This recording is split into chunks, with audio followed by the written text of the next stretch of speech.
Why do I have to restart this every time? This is the second week in a row I've gone this great introduction, and my microphone. I think I'm being sabotaged. I think I'm being sabotaged because this doesn't make any sense, man. It makes no sense. We have not had this issue all season, and the playoffs get here, and it's 2 weeks in a row, or two shows in a row. I've had the same problem, and I checked it. I checked it this time. I cannot believe this. I cannot believe it, man.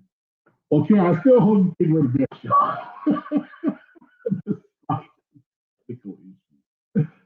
Oh man. Oh my God. I, I feel like I have to restart. I feel like I have to restart and run the intro again. And mm-mm, unbelievable. I was going in, man. I was. What in the world? Unbelievable, man. Unbelievable. All right. Well, let's just go to what's on the show. Oh, we're all messed up here. Slides not there. We go. Good gracious. All right. We've got Batman's players. Um, we've got four slides of Batman's players on social media. We got the rapid rewind, which I revealed last week's action. We're gonna go through the final regular season Dirty Dozen and CMS Best to Last. We'll do one more once the season is over. But this will be the last one that we do for a while. And then we'll discuss the non-playoff teams that did not make the playoffs for CMS and kind of give a synopsis of their season and some of their best players and such. And then we'll fit the brackets in between that and then the specific playoff game previews that we're going to do on the show. Okay, Bills, I see what you're saying. It's the same thing, man. What I don't understand what the issue is. We're having all kind of technical issues here. Right? So let's see here. Let's get let's go on to Pet Man players here. Let's do that first, and then we'll go from there. All right. Okay, so the good thing is last week, because there were two games two games. There were two nights of football action, both Thursday and Friday. We were able to cover two games. And the good thing is both of those games were interesting in their own way, and they had a lot of talent on the field. So we were able to highlight a number of kids participating in both of those games. West Mex quarterback Drake Lineberger is a freshman, and he doesn't play like a typical freshman. Typically, freshman quarterbacks are pretty conservative with the football. They don't, push the ball down the field. They don't take a lot of chances, but he did. He did, and it was good. It was good to see that because West Meck has a lot of young kids. I know they've had a tough season record-wise, but they got some young skilled guys. They got in space and made some big plays down the field throwing the football, and he had 3 touchdown passes. And he showed some dual threat ability with 3 2-point conversions, 2 of those being runs. So I think if West Meck's able to keep this young group together and they grow, they're going to become a much better team in the future. I also want to shout out Antonio Flowers. He is a really talented defensive lineman.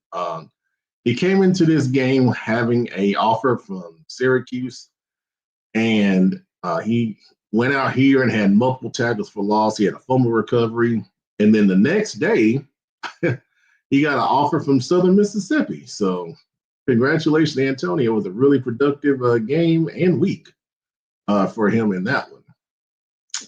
And then I want to shout out for Garinger. Of course, they've had a tough season as well. But they're building. They're building in the right direction. Lawrence Henderson, number 9. He's a cornerback. He had a nice interception and returned it for a touchdown. from about 40 yards out, and it was a really impressive play. And it kept them in the game. They were only down 9 in the middle of the third quarter. So, Coach Jupiter Wilson's doing a great job with that Garinger program. The big thing that I see that's improved with them, I know a lot of people are saying that their offense is better, and it is. It's more organized, and I think they have some guys that can make some plays. But it's the defense. Their defense is much, much better. It keeps them in games.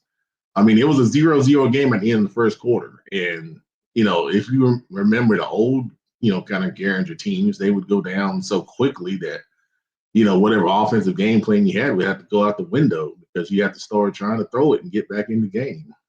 So they're building it the right way. The last previous Garinger teams that were good, they had a strong defense. And, I think Coach Jupiter is doing it the right way, getting that side of the ball squared away, getting that scheme down, and getting guys identified in the right spots to be successful, and then going forward from there. So, that was the West Met Garinger game for us on Thursday, and then on Friday night, went in to see Northwest Cabarrus and J.M. Robinson, which didn't end up being the game that I thought it would be because J.M. Robinson came out and dominated, and we'll talk more about that in the rapid review. But some guys standing out for them. L.J. Smooth Watson was the big offensive star in this one. He had 10 carries for 175 yards and 3 touchdowns. If you know your math, that is 17 and a half yards a carry, which pretty good. It's pretty good. It's not only a testament to him, but the J.M. Robinson offensive line, which is led by Elijah Shue, you see right there. And he was absolutely dominant in run blocking and pass protection. There is a highlight where Ennis Styles, number 10, scores a touchdown run. In that highlight, Elijah Shue pancakes 2 players in the same play. It is really, really impressive. You see why he's committed to go to Elon, because he is legit, man. He is really legit. The big play that I think really kind of broke the game open, Kamari Pinkston for J.M. Robinson. He's a defensive back. He had a 79-yard interception return for a touchdown. It was late in the first half. Northwestern was driving. They were down 28-6, and they threw a little play action pass. The receiver dropped, and it went right into the hands of Kamari, and he took it back. And I think that really kind of broke Northwestern's spirit of trying to get back in the game. So that was a really big-time game-changing play. And then Aiden Black on the defensive line, he had a sack, a couple tackles for loss there. He was really strong. I mean, J.M. Robinson was really, really ready to play, and it was just an incredible effort for a conference championship. And they ended up getting a number 2 seed in the playoffs on the back of not only that win, but a great regular season. So great job to all those guys. All right. On the next one, we got a couple guys to highlight. Darren Carr goes by DC. Offensive line for Providence. They had a really good game with 6 pancakes, and I believe he graded at over 90% on his film. And he's been a really good player for a Providence Day team that has been absolutely dominant this season. I think they said this was their first undefeated regular season in history. I had to go back and check that, but I feel like they put a post out that said that, or in a very long time. So they're in their number 1 seed in the NCISAA playoffs coming up. And, of course, the number 2 seed is Raven Gap. Imagine that. So they may be on the collision course to meet once again for a state championship game with those guys. But great game for DC there. I also want to shout out Cameron Gandy from Southlake.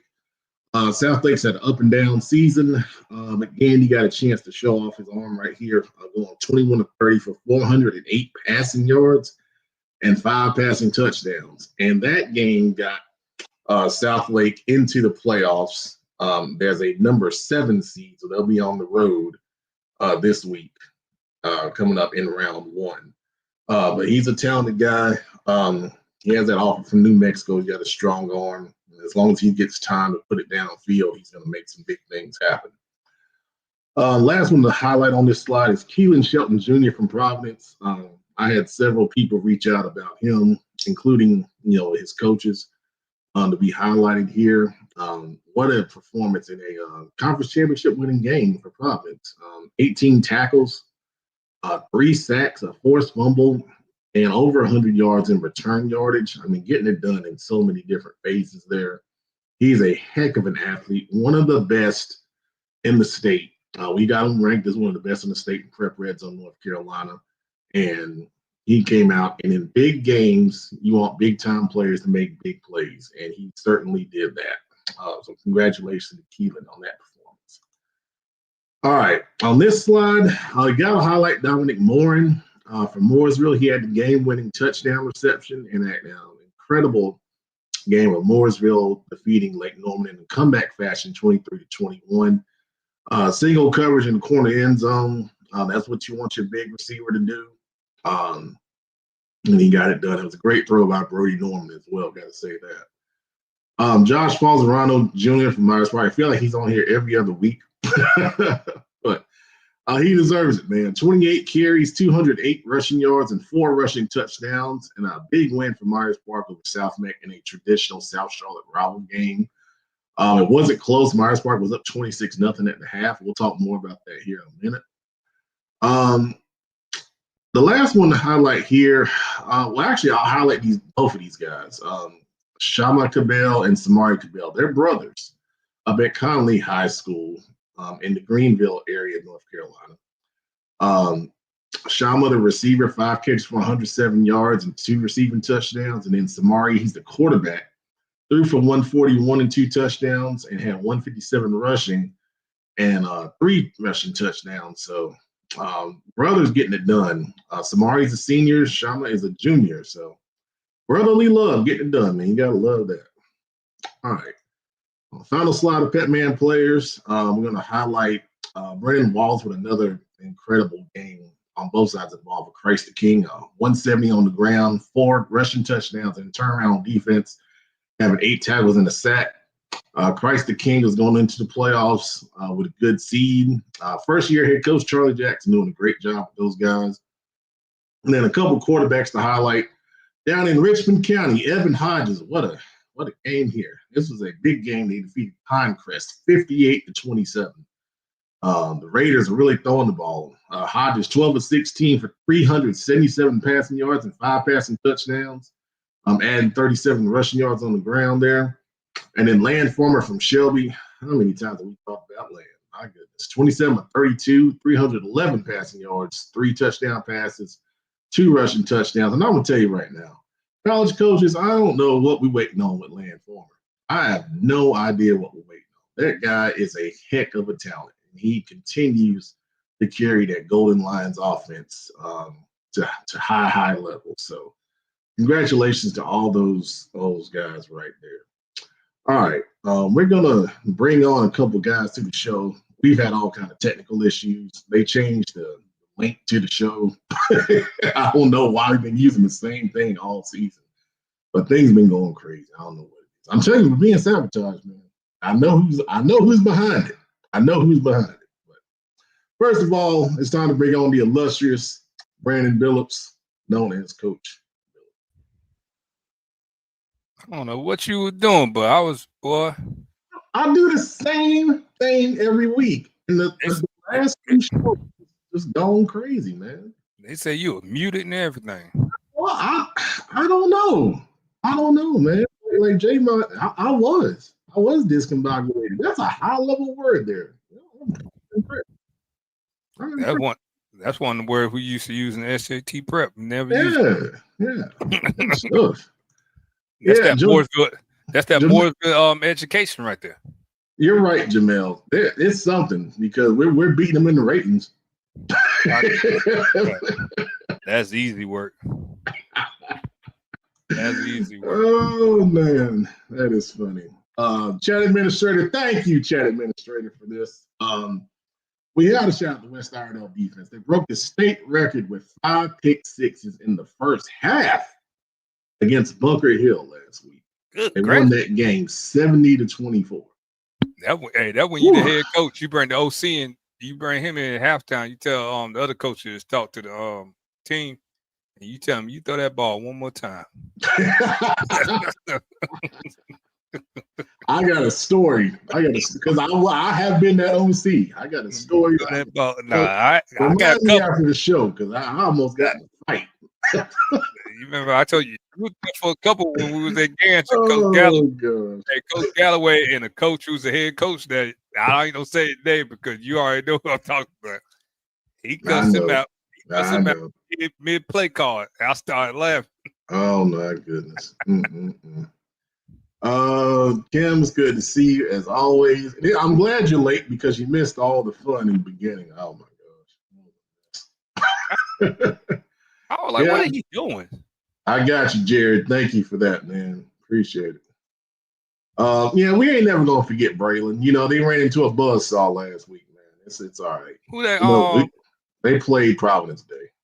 Oh man, that boy's still good, man. Yeah. Hey, protect the walls. That's all I'll tell you. That boy good. That boy good. All right, we're gonna bring on the producer, Brandon Black.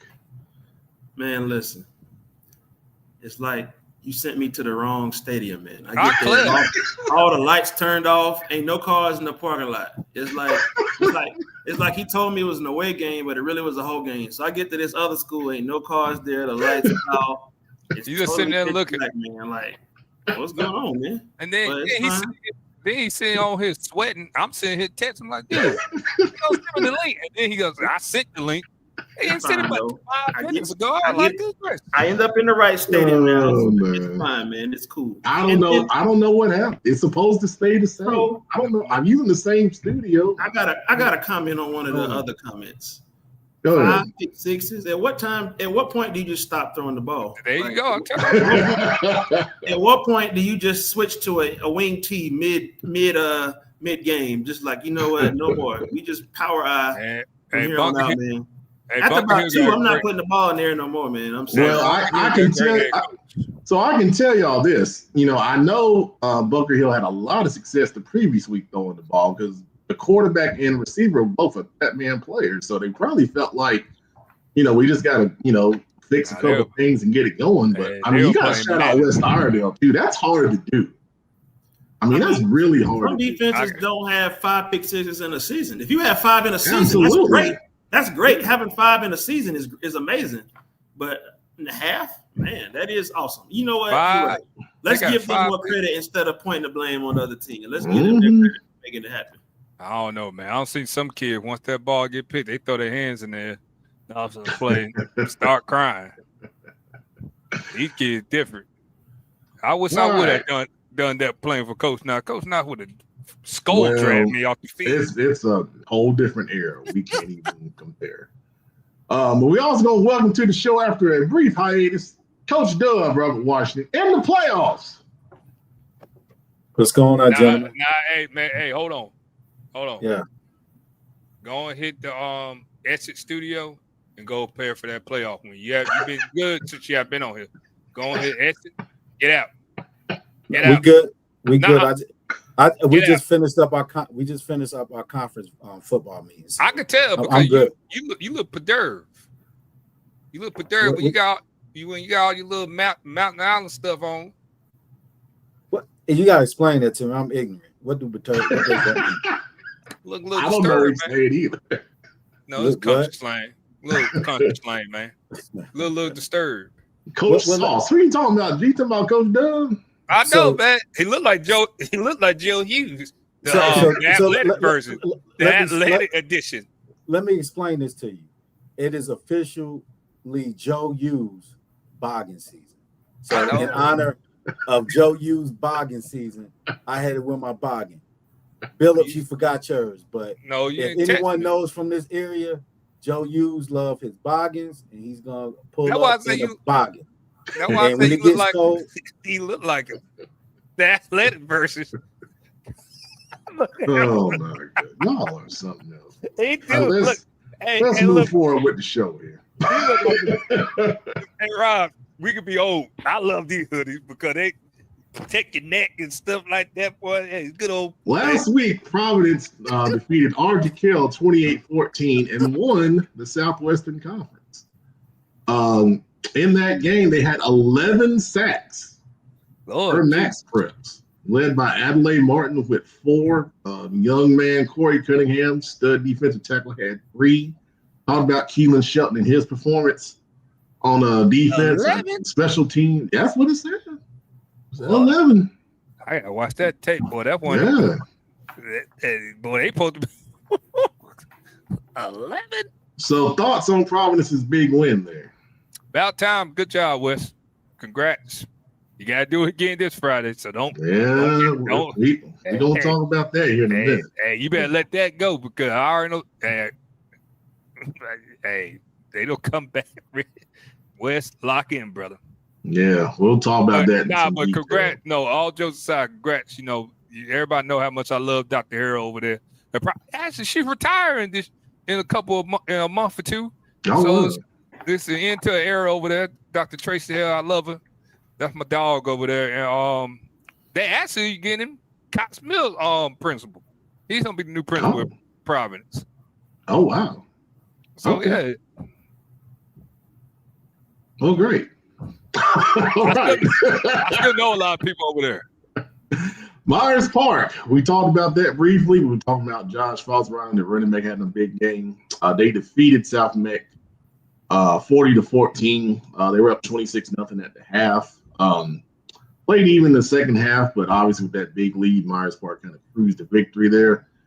Any thoughts on that South Charlotte rivalry? No, they got that running game going. But I would Joe, I wouldn't. That O-line, that D-line for Myers Park is real deal. And that running back get going, it's going to be a long day for anybody. So he is the key. He is the key, absolutely. Another big rivalry, Independence over Butler big. I believe it was 40-7 was that final score. On Butler's new field. Independence keeps that rivalry trophy. And another strong performance as they get ready to go into the playoffs as a pre-seed in 7A West, I believe. I think so. Yeah. Any thoughts on that one? Now, we kind of figured, we didn't think it was going to be like that, but we kind of figured. You know what I'm saying? Yeah, there were a number of blowouts last week. Not surprised. Yeah. Talked about West Meck and Gandra Bittner and Pet Man's players. That's where me and Producer were. Producer, what are your thoughts from that game? So I think West Meck pulled it out. Didn't start out super fast. It took them about a quarter to really get it going. I think a lot of the young players showed promise and gave their team some reason to be optimistic going forward. So I think that win, they were motivated. That win got them into the playoffs. And a lot of promise for the young guys. I think there's a reason to be optimistic. They're a very young team for those that don't know, but the players that they do have, show promise, as they continue to develop. So reason to be optimistic about West Meck. With Garinger, I'm going to give them credit. They didn't come out on top, but they didn't lay down. And I think that's just a testament to being coached well and having a good coach and Coach Jupiter over there. So didn't turn out like they wanted, but, they didn't have any good in them. I'll say that much. And they got a good coach. And they should, look towards the future also to grow and get better and build on what they did improve on this year. Well said. Can I say one thing? Yeah, go ahead. I just want to ask Brandon on Pep, how did y'all feel at the NBA Young Boy game of the week this week? Because when I was watching the game, I think the fourth quarter, if you stayed, I have never seen that before in my life. They started playing that NBA Young Boy on that loudspeaker. I got nervous. I was at home. I was like, oh boy. And I was watching the live stream. No, we were fine. I know. Hey, look, no, but boy, tell them it's different now. It's a different time now, boy. No safety issues. Nah, I was no safety, but I heard grown folks in there repping that boy never been broke again. Boy, I was like, woo! I said, that's old East Charlotte right there, baby. Hey, B, don't sleep on NBA Youngboy. My boys put me up to him because they play him in the I don't want to hit. Hey, look, let me tell you something. Nah, they got them old Cash Money style beats, man. Hey, look. Let me tell you something. Nothing gets never broke again, young man. But he got it. I'm just gonna listen to Marvin Gaye. That's what I want to listen to. Some church music. He's straight. I listen to church music, baby. Shirley Caesar. I'm going to heaven, baby. Y'all got it. In the comments, Karen Belk says it was a great game at Butler. They couldn't get going because of any defense. Also, adding Jared Street had a great game. Jaden Jones, 3 rushing touchdowns and caught one for a TD. Thank you, Karen. I should have known that for Pet Man's players. That would have been great. Well, we got somebody who worked for us. They don't even tell during stats, but hey, sometimes he does, but he didn't say anything. You don't get you a shirt or something. You make you a CFI influencer or something. You know, I don't work that out for you. I do owe Karen a shirt. I do.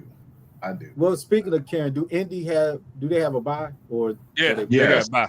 Yeah, they got a bye. Hey, Miss Belk, you're welcome to come over to Mountain Island Charter and watch our first round. I would love to meet you. He would have a Raptor shirt and a hat for you. She's unofficially a Raptor fan. Because she's a fan of the show. Oh, okay. Yeah. You know, if you're a fan of the show, you root for Rocky River, you root for Indy, you root for Mountain. Is that how it works? Whoa. We don't do all that. Hold on now. Your daughter's a Raptor. See, y'all gotta give us some money. Nah, B, your daughter is a Raptor. So she gotta give me some money to be represented. Every time you say I look at it, you owe me $10. No free rides over here, baby. Joe also wants to add, it's still flip-flop, socks, and sweatpants season. It's too early for it. Ain't gonna be no game like that. He be at the game like David Ruffin with a gold chain and his chest open. We gonna start calling you these references. With the taco meat showing. With the taco meat. Hey, with the acute angle triangles. Okay. I'm gonna need to break it out because I ain't broke it out in a while. Oh man. That's just to calm y'all down. What the heck? Man, that was funny. You know what I'm talking about. Mooresville defeated Lake Norman 23-21 in comeback fashion. And of course, J-Man says, when y'all say conference champs, make sure to put 4 times in a row in front of you. Boy. Okay. Did he put his stat line up? He know that's required. Line, J-Man, you gotta put your stat. I think it was not that good this week, boy. They said the lake was flooding them for a little bit. Nah, he did some dirt. He probably did some work. We about to see. It's coming. Nah, well, I heard they were flooding them Blue Devils for a bit. They was baptizing. There's some baptism. Well, Mooresville was up 14-0 at halftime, but then Lake Norman came storming back and took the lead. And then Mooresville was able to get that last drive, and that's what Chapman Sure is talking about right here. 70 yards with no timeouts. Look at that. There you go. 10 carry for 70 yards. Okay. I mean, 7 yards to carry. 7 yards to carry. That's good. Yeah, that's a great game. And y'all won. J-Man, tell him Coach Bill said give you the ball more, man. Tell him that's your ball. Don't do that, J-Man. Don't do that, J-Man. 70 is good. Everybody plays their role now. Come on. Listen to your coaches, J-Man. Don't listen to Bill. Well, y'all sitting at home with me. I'm just gonna be like this. Told you. Northwest Cabarrus against J.M. Robinson. J.M. Robinson came out and really had a statement win. Bullies. 50, what was it? 50. I don't know. 56-6. Was that the final? 50-point win. Man, they beat the snot out of them. I didn't even remember the final score. Y'all be ashamed of yourself. What my boy say? What my boy the kicker there? You all be ashamed of yourself where y'all beat them boys like that, boy. Producer, your thoughts on that one? Just total domination from JM from start to finish, both sides of the ball, special teams. Now, I heard it was a good game. Just a masterclass. No, It wasn't. It wasn't. Just being honest, that's no disrespect to Northwest Cabarrus. I'm sure they would agree. I mean, it was just probably tell you the same thing. Honestly. It was a butt whooping, and J.M. Robinson. I didn't say that, Moment. It was a good game. You did the best. Clicking on all cylinders. JM just peaking at the right time. But that team dangerous. It happens. Northwest Cabarrus is still getting in the playoffs too, so they got a chance to rebound from that. Yeah. So that's a wake up call maybe for them. But very much a complete game from J.M. Robinson. I'm not looking at their sheet, but probably being that they dominated a good team, probably their best win of the season. I would go out on a limb to say because it's not like they put up 56 on a 1 or 2 win team. This is a good team they blew out. So that says a lot. And Northwest Cabarrus has got to regroup and get back to it for the playoffs. But yeah, total domination, just as good a game as you can hope for your team to put together from JM. I want to add something to that too with J.M. Robinson. And I think this flew under the radar. L.J. Watson, he's just been consistent. Two seasons of over 1,000 yards after, being buried on the bench at another school. I won't say the name, but this young man right here, when you talk about seizing the moment, taking advantage, everything we teach our kids, like, hey, you work for it, you get it. I mean, this young man, phenomenal. And I've been watching the kid play, and just my disclaimer, I've been watching him play since he was 6-7 years old. So this kid has consistently been a great player from little league to middle school to high school. But just to see this kid flourish 2 seasons over 1,000 yards at a very competitive J.M. Robinson program, but also think about who he's doing up against. He went for over 1,000 yards in a big game against Kings Mountain last year. Then he went for 1,000 yards in this particular game. So I just wanted to mention that and shout out to all the players at J.M. Robinson. But I want to highlight L.J. Smooth Watson because I think that's kind of flying under the radar because this kid just didn't have opportunities in the past. And now he's seizing that moment and he's seizing his opportunities. Well said. Good job, Rob. That was L.J. Watson. Watson. Smooth. Oh, Karen. Yeah. We did an interview with him after the game, and it's out on our social media platforms. And, I told him before the interview, I said, every time I interview you, it goes viral. So I interviewed him at the media day, and it got like over 10,000 views. And I said, what in the world? It's something else, man. Burns at Shelby. This ended up being a great game. Shelby won this game by 1 point. Burns did very well in the running game, as you would expect. Shelby did very well in the passing game, as you would expect. And I think both of these teams are going to be some contenders in their respective classifications. They're in 2 different ones. Burns is in 4A. Shelby's in 3A. Any thoughts on that game right there? Yeah. It's a Cleveland County game. Like we always talk about when Burns plays Shelby, Crest plays Kings Mountain, and Kings Mountain more on that later. But it's going to be a dogfight. No, you can throw records out the window when these 2 teams meet. 2 great coaching staffs.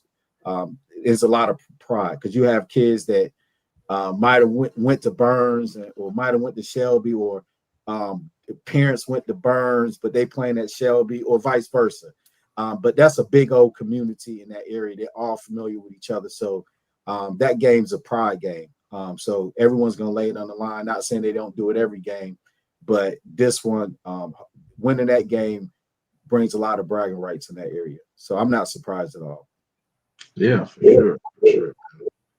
And then probably one of the bigger surprises of last week, Crest absolutely going out and dominating Kings Mountain 70-0 at Kings Mountain.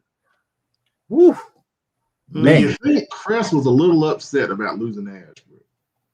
And I put this in our chat, Pep, is you did not want to be that team coming off that Crest and Ashbrook game. You did not want to play either one of those teams because Crest is one of those teams where I think they actually get better from that loss against Ashbrook because there's so much talent down there. And sometimes a mistake here, a mistake there might cost you the game. And knowing their head coach, phenomenal man, a phenomenal coach. So he's going to put emphasis on that. Actually, a phenomenal coaching staff. Shout out to Coach O, Omar Porter. But they're going to put emphasis on cleaning up the mistakes.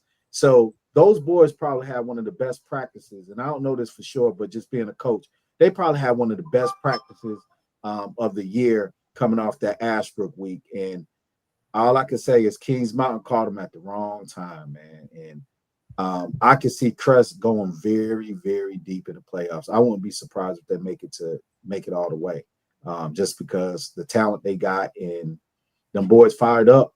I'm pretty sure they corrected some of the mistakes that they made in that close game, and it's nothing but up from here. Absolutely. Couple of comments from Joe here. Back on Robinson, he says, a message sent by J.M. Robinson, and no one seems to bring their name up as a favorite in 5A. And you're right. J.M. Robinson's the 2 seed. And nobody is talking about him. And it's a credit to what Hickory, East Lincoln, Crest, South Point, the 1 seed. It's credit to who they are. But I think J.M. Robinson likes that. They like not being discussed. They like everybody assuming that, they're not going to, be able to compete against those, schools like that. And, they have a chance to just, come and sneak up and bite somebody. And we'll look at that bracket here in just a minute. Coach Dub, I'll give you a chance to give your thoughts on that. We did that on Sunday. But we'll give you a chance to weigh in on that too. Joe also sharing that Max Davis wasn't 100% for Burns. And Shelby's run defense was unusually porous, but I think that's a credit to the Burns offensive line. Coach Devine told us that's their strength, and we saw it up close when they beat Stuart Kramer. And then on Crest Kings Mountain, Joe says it's the second largest loss in school history, largest since 1923. God damn! They're out there running the Notre Dame box. Wow. And Pep, let me say something about the Burns and Shelby game because you brought up a good point. I don't like comparing coaches, but if you're saying like the Cleveland County version, who Coach Devine reminds me a lot of, obviously I've coached with these guys in Queen City Bowl before, but he reminds me a lot of Coach Hales in their approach of the trenches. Not overall coaching style, but they put a ton of emphasis on their O-line. Because if you ever notice in the Queen City Bowl, whenever we get an offensive lineman from Burns, he's always a dog. I'm telling you, it could be O-line, D-line, same way with Butler. They're going to bring it. So just old school football. So just wanted to bring that up. No, that's a good point. All right. The finals, regular season, CMS best to last rankings. No changes on the left side, but I did do some work on the right side based on how, teams finished up the season overall. So you see Hopewell moved up a spot. Valentine Ridge moved up 3 spots. Their win over Rocky River. And then the subsequent teams, yes, 20-13. Don't do that, B. Don't you do that. It's the second win in their school history. First home win in school history. The other game was a road win over Guerin. But yeah. I believe 1 through 13 all are playoff teams. So CMS getting 13 out of 21 in the playoffs is a pretty good year. Well, hold on. 1 through 13 and 19 are playoff teams. Oh, I'm sorry. 19 is. I'm sorry. So 14 teams. Thank you. There you go. Very observant there, sir. Yeah. So you need to move them up, man. See, I just say got to move them up. They in the playoffs. They play a tough schedule. Any other thoughts on the CMS Festival? Nah, I'm gonna leave it where it is. Yeah, Westpac got to go up to 14. They in the playoff. Who are these rankings by?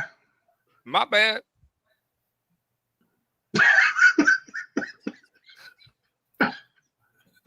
Oh my God. Oh, sorry, guys. I'm drinking some good. Oh my God. I drank my superfood shot. I'm good today. I'm in a good mood, good spirit. Producer, you got anything to add? Nah, I think I'm gonna leave it alone. I mean, I think, yeah, I mean that's the highest Valentine Ridge has ever been, right? So that's shout out to them there. I think it is, yeah. Pretty sure. Nah, I'm not gonna amend anything. No, I'm gonna leave it where it is. All right. And then the final regular season edition of the Dirty Dozen, Providence moves into the Dirty Dozen at number 12. No other changes. And then on the edge, we got Sun Valley, Stewart, Kramer, Corby, and Palisades, Monroe, Lake, Norman, and South Point, Belmont. Man, I love to see this. You about to bring a tear to mind. You about to bring a tear to mind. Why? You got, because I mean, it's one of the non-biased lists that's out.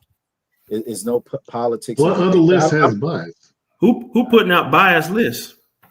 I'm not finna say that. All right, the stream about to drop again. Keep on. No. Who's biased in their list? Pep's not.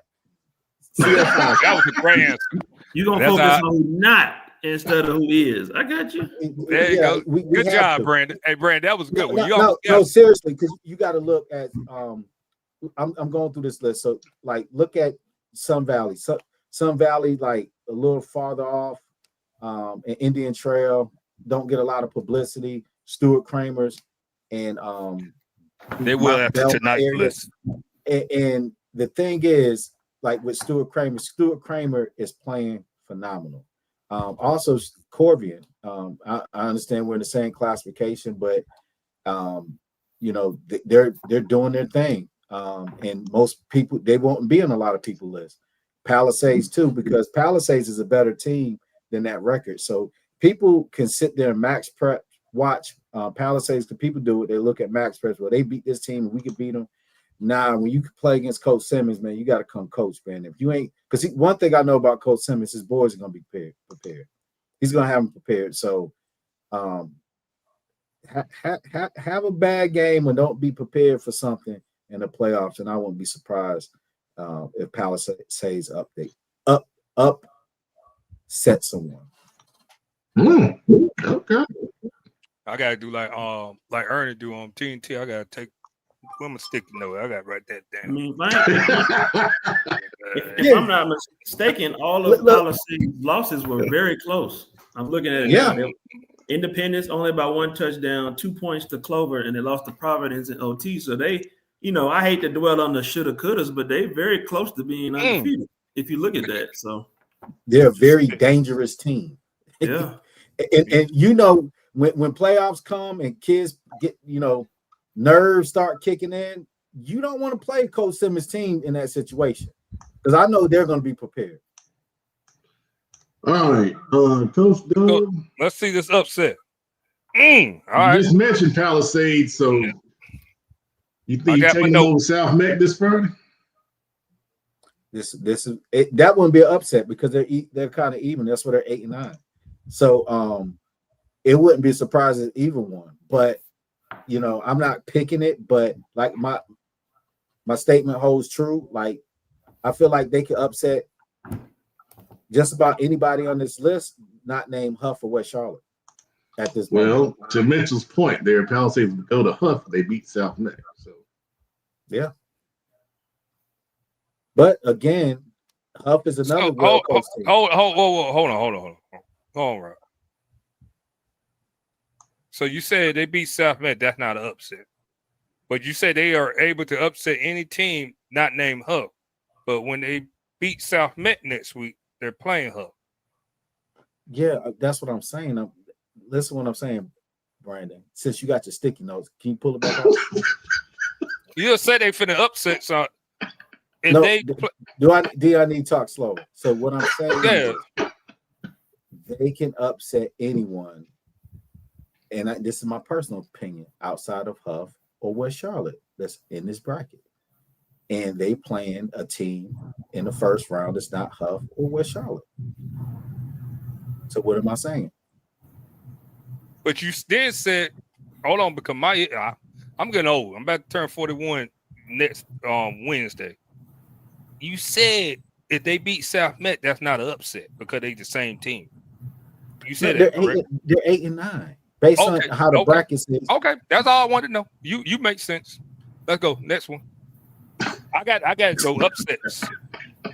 No, I don't got no upset. I'm on the same page. That wouldn't be an upset because if South Met beat Palisades, obviously they're ranked higher, right? But they're so close in the rankings, 8 and 9 is not that far off. They're maybe a team that they play winning or losing away from flipping 8 and 9.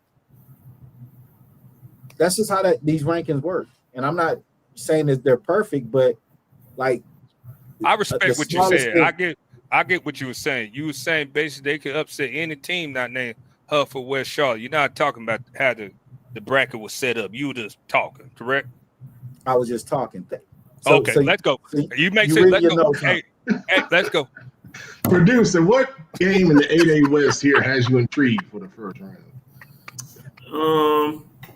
I'm intrigued by. I mean, they literally just played the Providence Argykel. Yeah, me too. Yeah. We're going to talk about that in a minute. They always talk about how hard it is to beat a good team twice and how. Mm-hmm. I want to see another 11 sack. They should get 22 sack this week. They got 11 last week, baby.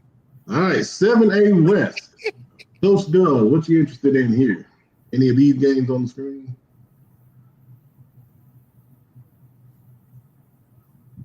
And I don't see. I think it looks pretty legit.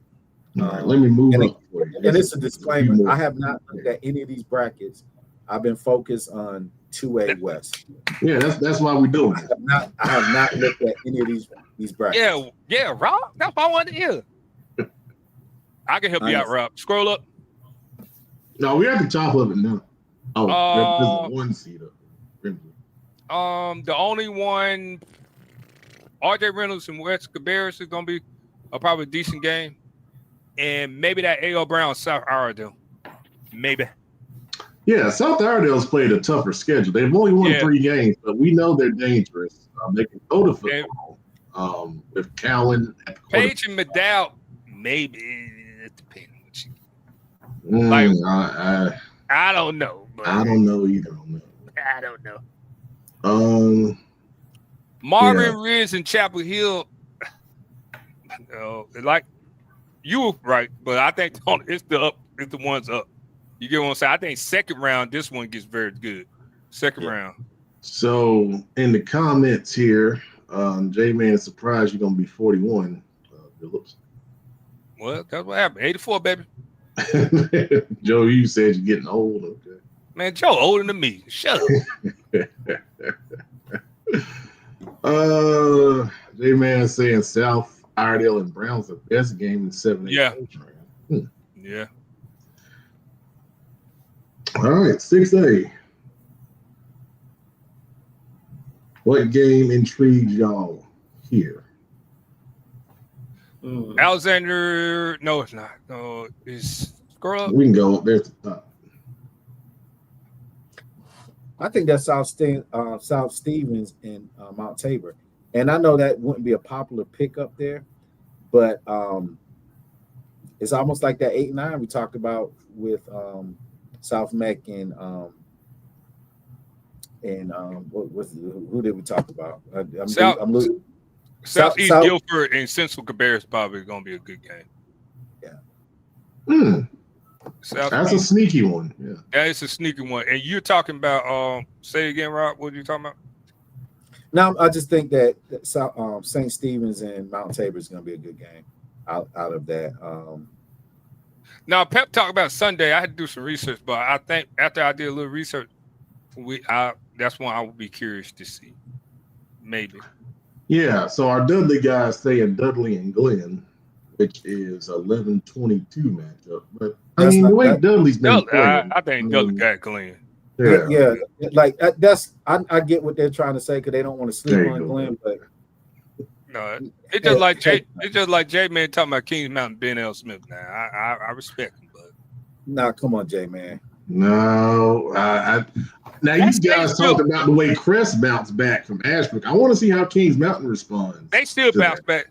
I think Statesville versus Alexander Central may be all right, but I really do think Southeast Guilford versus Central Cabarrus is going to be the sleeper because Southeast Guilford cannot hit that running back. It's going to be a long game. Well, DeMonte James has run for 100 yards against everybody this season. He just ran for 180 against all hard Rams. And then I would also tell you, Olympic versus Rasdale is a very curious game too because I don't know what Olympic team you don't get right now. You know, Olympic, it take them a while to get started, but once they get started, they do be rolling. But Coach Thompson, he don't play when it come time for the playoffs. Come on, Phillips, that ain't an interesting game. It might be. I like Olympic pretty good in that one. Me too. I do too. No, I'm not saying they're gonna lose. Hold on now. Don't make me go back to my notes about this upset. About these upsets. What upset? About these upset. Let's go over to the next one. Now the next we're up. Ain't no if 8 and 9 is not an upset, man. 5A West in the bottom of the bracket. Any games of interest here? I like, and I'm not saying of interest, but I like Concord and Forest View. I like Me too. Shep, because Shep comes from Gaston. He's coached at Highland Tech, so he's familiar with the area. So it's interesting seeing him play Old County school. I think that obviously Concord could win this game, but Forest View is well coached too. So that's a game of interest for me. That was mine out of this section. Yeah. Okay. Forest View is better than a 20 seed. Remember, they gave Ashbrook problems. Yeah. And I mean, there was a lot of block when they played. All right, top half of 5A West. Anything sticking out there? That Huss and Irwin, that's sticking out like a sore thumb. I feel like Huss has been battle tested. I'm not real familiar with Irwin this year. They got ran out the club by West Charlotte last year. Yeah, so Huss is battle tested, man. So I think this is going to be a good game. Shout out to Coach Randy. The only thing that scared me about that game is they got to go up there to that mountain. The mountain ain't good with us, boy. They're at home. No, they're at home, Phillips.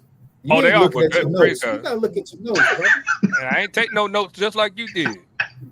Like you did with that Huff tape. Let's go. I don't need no data. Like you did with that Huff tape. When you did with that there Pal State tape.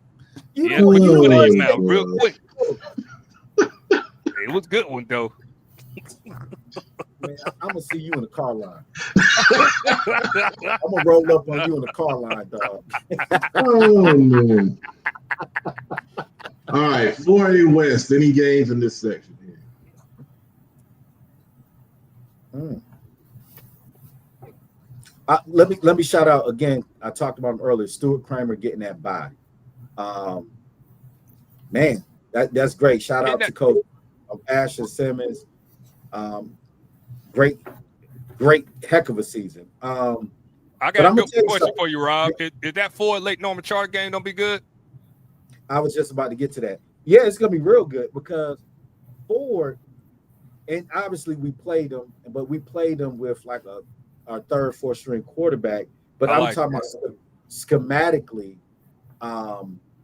their styles.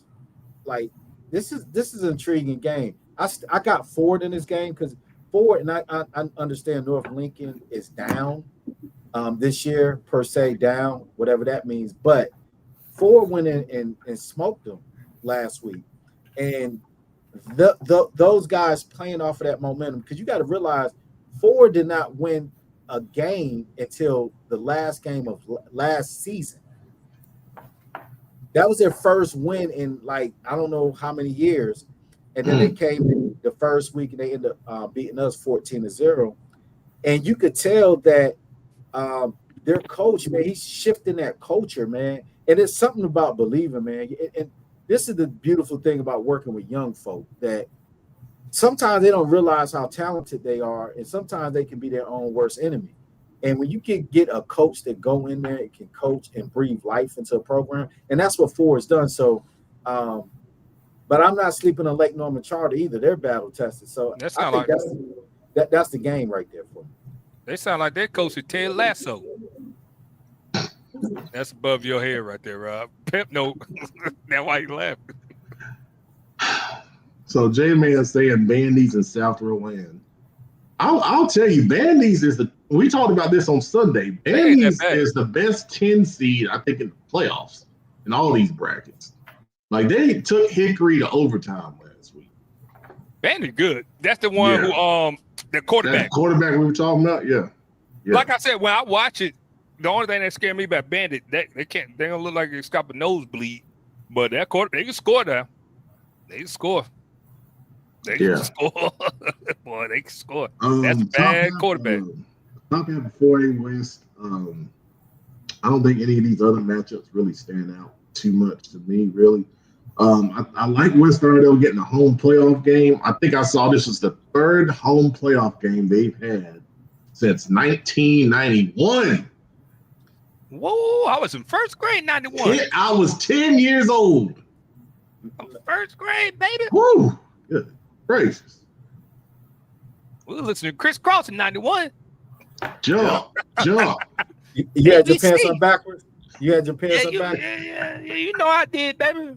I wore the overalls. Come on, J-Man. Come on, man. Man, we had cross colors and all that. Man, Rob, everybody was not from UConn like you. Well, cool, listen there. But people used to think me and my brother looked like Chris Cross when we was younger because we had the same hairstyle. Y'all did. I'll send y'all pictures. Y'all did. And don't let me. Producer, did you wear the overalls? Did you wear the overalls with the one strip?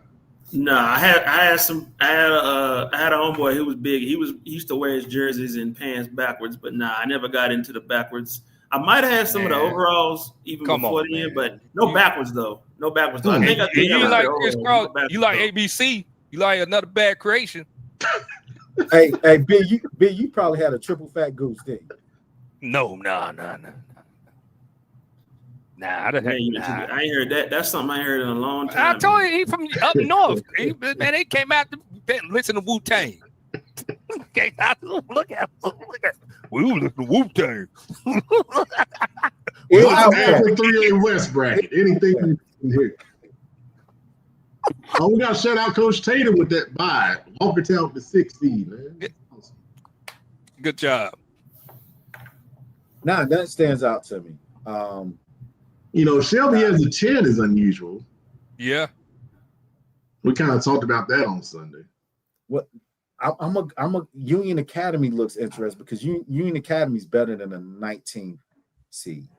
You like them going up to Owen? That mountain.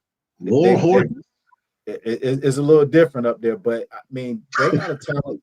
Obviously, we played them. We beat them by 1 point, and they got one of the best kickers in the state. This kid's kicked like 5 50-yard field goals this year. Ain't that the one you were talking about? Yeah, that's the kid I was talking about, man. No, I was saying Matt was talking about him too. I mean, if it's a close game, no lead is safe with that kid on that lineup, man. So I wouldn't be surprised if Union Academy pulled it off. Because again, they got a heck of coaching staff, man. Can they stop the run? Yeah, they physical. They got some players that can do physical. It. Well, Owen runs the ball. Yeah. They got like a 7-to-1 run pass ratio. Well, but the bigger question is this. So it's a contrast in style because Union Academy got athletes that Owens probably haven't saw. So can Owens handle offensively what they bring to the table? You get what I'm saying? Because they can put points on the board. And when you run it, it's hard to run it. But Owen played Cherryville this year. They lost 28-27. It's not expecting to see that on their schedule. I'm speaking, and that's what I'm speaking to, because you got to think Cherryville is a two-way program, and they're on their way up, but Union Academy is slightly a little different schematically than Cherryville. He said Union Academy that stick. I like that. Now they're good. Both of them are good programs. I haven't saw Cherryville to accurately comment on them, but I know what I've saw.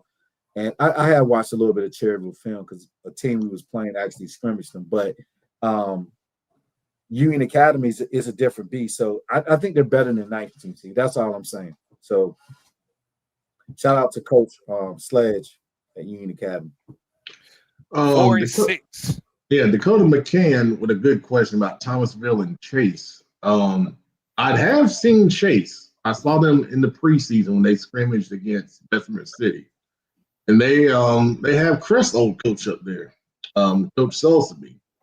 And they're going to spread it. They're going to throw it. So it's going to be interesting to see if Thomasville can handle that. But traditionally, Thomasville will run the heck out of the football. So it's going to be a game of contrasting styles. So that has a chance to be interesting. Let's take a look at the top half of the 3A West here. Gracious. Oh, that West Lincoln and North Wilkes. Whew. Man. And again, I know a lot of our audience are not familiar with some of these teams, but that's a smoker right there, man.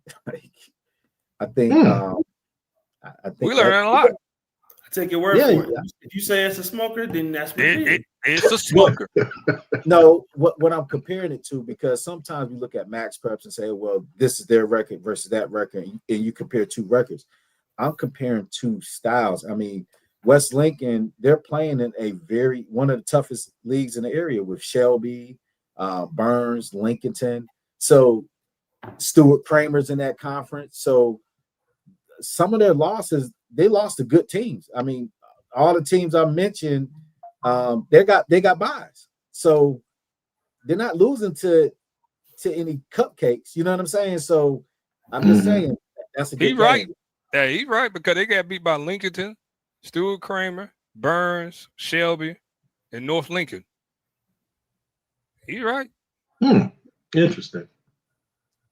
And they scored 72 points this year on somebody. Good gracious. Wow. Yeah. All right. 2A West. Coach Dub, I know you guys are in this one. That's the game I'm curious about. We're going to talk about it in a little bit. Them birds on them Elkins. Them birds. They're not the raptor dinosaur. They birds. Not the dinosaurs, man. We got birds. They're predators. They're predators. Well, I will say this, and I'll talk about us here in a few, but I like that we just talked about. I like that Cherryville and South Stokes game. Cherryville they're riding some momentum right now. They did very well. They did better than expected. Shout out to their new coach. Again, Same thing applies. He's changing that culture. They're in a very tough conference, and they still was able to finish with a good record. So I like that game, that Cherryville South Stokes. Obviously, we're on this brackets, and again, we can't max prep watch. The thing is, Elkin is in a very tough conference, man. They're a good team in a very, very good conference. So like I spoke about with West Lincoln, sometimes you're losing to great teams and your record is not reflecting of who your team really is. I scouted Elkin, man. They're a really, really good team. We're not going to sleep on them. No seeding, seeding's out the window, and we're just trying to take it a day at a time, and we're going to prepare and be ready for Elkin. I don't care what their record is or what seed they are, but they come from a really good conference, and they got some really good athletes on that team. So look forward to the first round. Well, your fans are speaking up. They go Karen Bill, Travis Rogers, our Western correspondent, and Dakota McCann. So, as you said, you watch the show, you're a Mountain Island fan. And shout out to my guy Rogers, man. Hey, y'all looking good in that 1A bracket, and we'll get to that, man. What is going on with that 1A bracket? But How good is it to see Highland Tech here in the playoffs, man? I saw that. Well, again, it's no different than what we spoke about in with West Meck. They're in a good conference, and they're not losing to Rudy Poops. And they actually had a couple upsets. So you can look at Highland Tech schedule and tell me like who they lost to that's not in the playoffs. So again, we can look at the records and look at Max Preps because they'll just say, hey, this team is this record and that record. And they don't understand that. Like I give us an example. Like we're easily 1 point away from being a different seed. And 10 points total from actually tying for the conference championship in tight games. And those games could have went either way. You get what I'm saying? Do that make us a great team? No. Does it make us a good team? I don't know. I mean, but we're one play here and there from having a different seeding or a different Max Prep record. So, like I always say, you can't look at them record. You got to go by. You got to throw records out the window. That's why, like Elkin, like scouting them, they're a very good team. But people say, oh well, they got beat by this team and that team. But no, they execute. They do some stuff well. Like I told people who were talking bad about Durham West Meck and they're making the play. I said, hey, you might want to go see who West Meck don't play. And I said, they don't push some teams to the limit. Mm-hmm. They like, I like to talk about the Greenway, but that West Meck versus the Wave was a pretty good game that first week of the year. So I feel like we're gonna be discussing the upset or two next week. Yeah, it's gonna be some. I think some people don't get them. Some people that top half of the 3A West here. I like, 2A West. That North Rowan team, Coach Dub, I know you know about them. Mm-hmm. That's going to be a team to watch there. They get past Avery County. That matchup against Corvian is interesting. It's interesting. And the thing is about North Rowan is like we had them beat on Friday. It's just they made better plays than we had, and we made some key mistakes. Like we had a fumble right on our goal line. They ended up falling the end zone scoring. And they took advantage of it. So shout out to their coach and staff. But I think Corvian, like you said, Corvian and North Rowan, two like-minded teams. There's going to be a ton of talent all over the field. That North Rowan team is very talented. They got talent all over the field. Corvian, same way, man. But with Corvian, you got to beat them in the trenches. Their O-line, D-line is probably one of the best O-line, D-line fronts across the board. Like and pound for pound for where they play at. So I'm with you, Pep, on that one. But the one that stands out for me is Albemarle and Cherokee. And because I'm gonna tell you something, that's another case of don't look at Max Preps. Albemarle is a very talented team. Like they got probably one of the best defensive linemen we played against this year. I think that kid's like 6'4", 6'5", like a stud. They got two of them. Wow. And I mean, he's just disruptive. So if your O-line is not up to par, he is going to be in that backfield and he's going to feast. And they got good athletes there. Their quarterback is a phenomenal athlete. They got a good running back. Matter of fact, Albemarle is the one team that competed with us, and they almost beat us in a 4x1 in track. So they got track speed up there. So they got one of the fastest teams in the state that's not really named. Like literally, we beat them by a photo finish. And I believe 3 of those boys are on that team. So, and one of them ended up winning the 100-meter dash championship. I think he may have graduated. But my point with saying that is, Cherokee, can you keep up with that speed? And I know most mountain teams are going to say, hey, we're going to be physical with you guys, and we're going to push you around. I don't know if you're going to be able to do Albemarle like that because they got 2 deep linemen that's probably some of the best in the classification, man. So this is a intriguing matchup where I think Cherokee will come in saying, hey, we're going to pound them, and they got athletes, so we're going to pound them. But the question is, man, can you keep up with Albemarle's speed, man? Shout out to Bill Davis down there. All right. We'll finish it up with 1A West. What do you want to say about the bracket there? Coach Doug. So this is amazing. This I'm speechless, Pep. And I this is the one bracket I looked at because we got teams in our conference in this bracket. I'm like, holy woo. Wow. What's the issue? I mean, you got to think. Oh my God! So can I ask a question? Yeah. That Winston-Salem Prep, they're a 6 seed. How many games did they win? They're 0-10, I believe. In a 6 seed? Whoa, hold on now. Math. Yeah. As the young folks say, the math isn't mathing. Let me. I got to look this up because I don't want to misquote and misrepresent anything. I want to speak facts on this. Well, while we're doing some, they won 2 games. Bonnie Collin lost 10. Wow.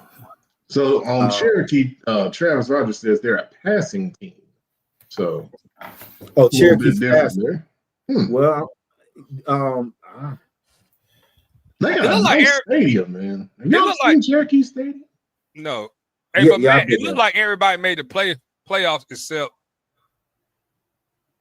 3 teams. Yeah.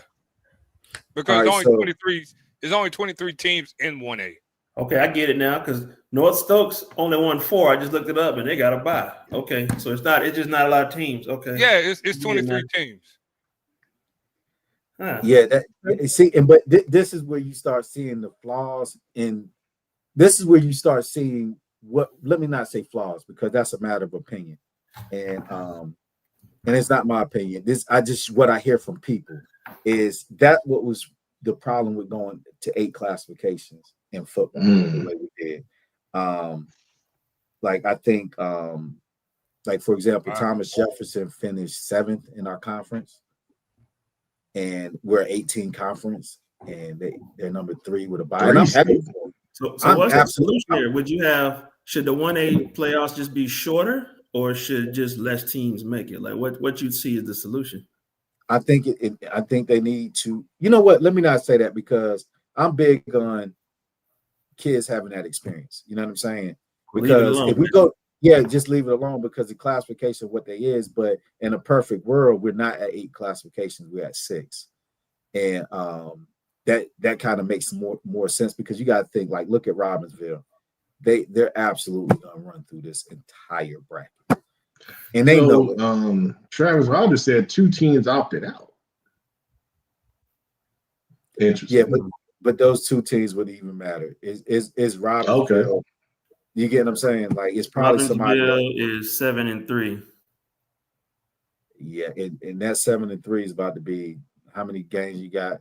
12-3. Well, 13-3? I think the way the bracket's set up, South Davidson is definitely going to be the one challenger for them because they had a really good season. I think they only lost 1 game. I don't think they got enough. I don't think they got enough. Well, that's one of the best stories in the state because last year South Davidson was 0-10. And they're 9-1 now. Yeah. Shout out to South Davidson. What they did, the conference that they're in is a favorable conference, and they did a great job of scheduling. And shout out to that program because that's exactly what you should do, and that's exactly what I would do, and that's exactly what I did when I first took over at Mountain Island. Was able to get those competitive games that our kids really had to play because in those games you got to really coach it. And shout out to South Davidson, but it's levels to this. Robbinsville is not only because Robbinsville would compete in the 2A. They could potentially be favorites in the 2A if they was in 2A. But I'm not arguing about where they're seated at or anything like that because you got to play what's in front of you. But Robbinsville is a program from their coaches to their fans to their stadium. First class people. We played them 2 years ago, and they kicked our butt and fed us pizza. Man, it's some of the nicest people that you'll ever be around. And after the game, just first class hospitality. They had a room. They knew we had a long ride home. A bunch of boxes of pizza. Our kids ate as much pizza as they want. Now, obviously, we wanted to win, but that was a great hospitality. Just good folk down in Robbinsville. And Robbinsville is compatible to any state powerhouse team throughout the state for what they do in the mountains. I mean, you go through that town, it's Robbinsville football. And those people eat, sleep, breathe football, and those kids are raised in a youth program, and they work their way all the way up, and it's nothing less than a state championship. So I got them favorite going all the way. Wouldn't that be a crazy story though? If South Davidson won after going 0-10 and then go to the championship the year after, that'd be a crazy story. Yes, that'd be a great story. It just won't be this year. No. Wow. Okay. Travis Rogers is confident as well. He's saying their story's going to end in a wreck week 4. Yeah. He knows. Ooh, goodness. That because I'm telling you, South Davidson, I'm pulling for you. Yeah, we're pulling for you. Come on, South Davidson. Yeah, but South Davidson fans in the chat, man, speak up. South Davidson Wildcats. Make sure when y'all play them, you post this on a video. They need to be on the Mountain Team highlight reels. Tell them boys in Robbinsville, let's get it. Shout out to y'all. We might be invited to the regional final. Producer, you want to go to Robbinsville? Like I'm serious. Make it a trip. And whose car? Cause you'll slide. How far is it? How far is it? Robbinsville is about 3.5, something like that. I don't know. But it's a good ride because about that. As you know, listen, no, hold on. So when we were traveling up there, we found the Shoney's. Wow, that's a throwback. So, so we found a that goes back to that's a crisscross throwback. That goes back to that. Okay, it's throwback. It goes back to crisscross. So my greedy self, I make and I set it up this way. I set it up where we stopped by Shoney's, and all the kids was pissed at me. They was like, "What in the heck is this?" That's hilarious. So we stopped by, had the buffet. If you know anything about Shoney, you know about the chocolate cake, right? Chocolate cake is a food. So the kids, man, they complaining left and right. This, that old people food and rah. I'm like, okay, whatever. And I kept eating my food. They ate though. I bet you they ate. Yeah, they ate, and it was free for them because the school paid for it. Look, there you go. Free old people food all day. I've been there killing. Yep. And taking a box. Hey, look, I would say, hey, Rob, I need me a nap before we start coaching. Oh, yeah, we was in a charter bus, so we went back to sleep. But y'all know Shoney's salad bar is second to none, man. Oh, man, I would have tore it up. All right. I forgot to talk about the CMS teams that their season is over, so I need to go back to the best of last. Let's talk about we kind of talked about Gairdner already. Barry, illustrious, you want to say anything on Barry? I can say what I want to say for him. The thing about Barry is, it's like Rob said, I think CMS needs to set Barry up a little bit better. Because it's a specialist school. Is that correct? It's a full magnet. Yeah. It's a full magnet, but let's say you got a 10th, 11th grade who want to transfer over there to them. They could transfer, but they cannot play sports. Yeah, you got to sit out a year. They got to sit out a year. Because they don't have a home zone. It's the same problem we used to have at Harding. Yeah. And then we got a home zone, and then we were, kind of like everybody else. So Coach Rob over there, my good friend Rob, he's trying to build a program, but the thing about it is he can lose kids to other programs, but he can't gain because he's not gonna be able to use it. So it really so essentially, Bill, he's like us at Mountain Island Charter, because that's what we go through. We'll lose kids and can't get kids. You know what I'm saying? Kids can't get in. You can't get them. Yeah, because you can't get. No, they get in. It just they can't play no sports until a full year. But the question is, what big time athlete or what athlete that's trying to make it to the next level is going to sit out that year? They're not going to sit out that year. So that's what. Yeah. So that's why they can't get anybody in. That's why he can't get nobody in. But he has people interested to come to his school and stuff like that, but they haven't been able to get in because of that. Because they do got programs. Because once you find out about the wonderful programs over there at Barry, and this ain't really great program. They got some really good programs. It's a tech school. It's they're probably one of the better schools in the city, but people don't really know about it. But I like what Rob's trying to do. You know, we go over there, we joke a lot about some of these teams, but Barry, man, we always crying about the guarantors. We were crying about the Valentine Ridge. Barry is really at a disadvantage over there, and he has to play some of them kids up in order just to keep them around because they could be like, well, I'll just go to my home school. Right. And he has happened like that. You have seen numerous of people who was at Barry at different schools, and you be like, man, where that kid come from? I tell people all the time, Barry is a top 5 school in this city when it comes to talent. They just can't keep it all. There was a kid back in when Brand was at Chambers. There was a kid, Michael, played wide receiver over there his senior year. He was 6'5", like 6'4", 6'3". He was a Barry Cardinal at first.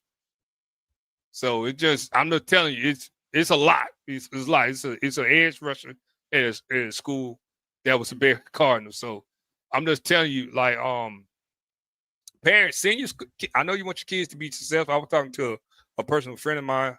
Her son is a very good basketball player at school. And that I won't be named. A lot of these kids think the athletes don't be like they're gonna be a professional athlete. Sometimes you really gotta push them on the academic. Rob is a primary example, man. He got some athletic kids, but he made sure they went to school for school. They're smart, they're brilliant. He ain't worried about, I clown Rob a lot, but Rob is a great father. He gives a lot of great things. He holds kids accountable, but you want to make sure your kids get that academic stuff. Like, I'm not trying to tell everybody to go to Barry. You go whatever school you want to go to, but put your kids in school for these programs, not just because they got great athletics. You know what I'm saying? I don't hear a whole lot of horror story about kids transferring to certain schools and their parents like, oh my God, it wasn't for the athletics would be gone. That should not be the case. You want your kid you want them to be educated. You want them to set them up because yes, you want them to go to the NBA, NFL, stuff like that, have the opportunity, but they have more opportunity to be a doctor, a lawyer, a therapist, all that stuff. You need like trades and stuff like that. We need to push that. And some of these schools have wonderful trade programs, just like at West Shaw. They got the cosmetology program. They got a bunch of stuff over there. They got a bunch of stuff at Olympia. Olympia is a great school. They got all the biomedical stuff in there. I'm just telling you, that's why I'm trying to be fair to everybody. Every school has a specialization program, even the Hardings and stuff like that. All these schools. Speaking of Harding, let's move to the next one here. But I'm just telling y'all need to look at these programs. Yeah. Harding won a couple games this year. They were overall really young team. A lot of those kids are slated to come back. I think they only had like 7 or 8 seniors. They were very young. I think Coach Cunningham's doing a good job. This is his first full year establishing the program. He's done a good job of building a culture. The kids love him. He's dedicated. He puts a lot of time and effort into the program. He's got a good staff around him. They just need to get another year of development, I think, in the weight room, have some of those more young kids develop some more. And just build on the structure that you're putting into place. They won some good games this year too. Yeah. I mean, they won the Battle of Allegheny. They won at East Meck, and East Meck, was almost a playoff team. So I think they found some things, and they're just going to build on those things and get a little better. Great conference for them too. Great conference. Yeah. Rocky River, of course, our buddy. The engine, Kenneth McClamrock. Weight room. Yeah. He'll be the first one to tell you. Can I add something? Yeah. And coaching is just one of those things where people will criticize you or or say this or say that because they're looking at max preps or looking at a scoreboard. What Kenny has done with that athletic program, and I'm not just saying that because he's on the show and that's my brother, is what he's done for that program. And I'm talking about, because we talk about taking steps, right? He's going up the steps with that program because some of the battles that this man have faced behind the scenes. There's a lot. It's a lot. I won't go into details. I won't either. That's what I'm saying. You can't look at his scoreboard and dictate his success, because his success is within what we know he does behind the scenes. I give you an example. We're at John C. Smith, right? And so I see Kenny. We shake hands. I got a few players out there. You know, Reggie's on the team, so we're watching Reggie. And so Kenny was like, "Hey, coach, can you take a picture of me and my players?" And I'm thinking 1 or 2, and I'm getting my phone ready, you know. And it was like almost a whole team swarmed over there. And I'm like, man. And I could hear those kids talking on the sidelines like, "Ooh, man, you got to be big to be here. Or you got to, you know, we got to lift more weights. So we got to do this." He got those kids believing mentally. And for some of these kids, it might not be reflected in a scoreboard.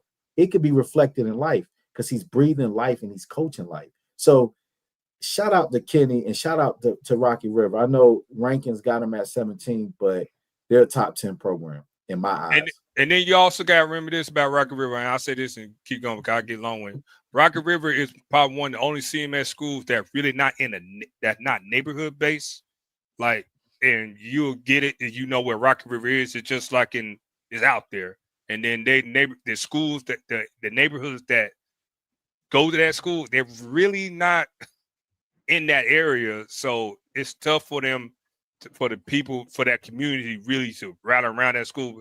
Because basically going to Monroe, basically like right there on the edge on 485. But you gotta give Kenneth credit. You gotta give shout out to my homegirl, Jayla Mack over there. She's the athletic director over there. I think her that basketball team's gonna be pretty decent. They got my ex-wife cousin over there, Larry Blair. Everybody know you went to Butler. He probably one of the Butler legends over there, basketball player from Butler over there. But shout out to Rocky River, man. They'll be all right. Let's go to East Mac. My boy Fowler. Go ahead.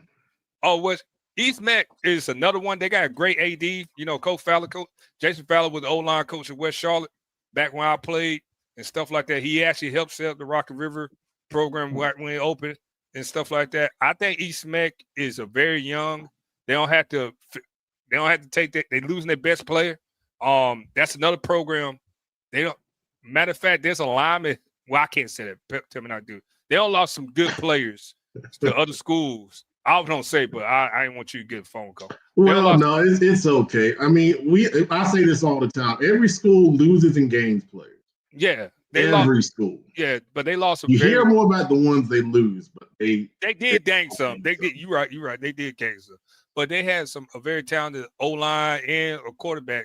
But I think they're not bad. I think it's just when you're at these schools, when you're at the Guaranteed, the Bears, the West Met, Hardings, the Rocky River, East Met, Valentine Ridge, even the North Met, you don't have to play young guys that you really don't want to play that early on varsity. You know, I've been there, and it's coaching. Like Robin Mount out. You gotta play your talent, and you gotta put them out there. And they're not developed, but once they schedule for them 4 years, it can look beautiful. You know what I'm saying? So I would just tell East Met, you know, you probably don't have to push that weight room. That's why I tell everybody.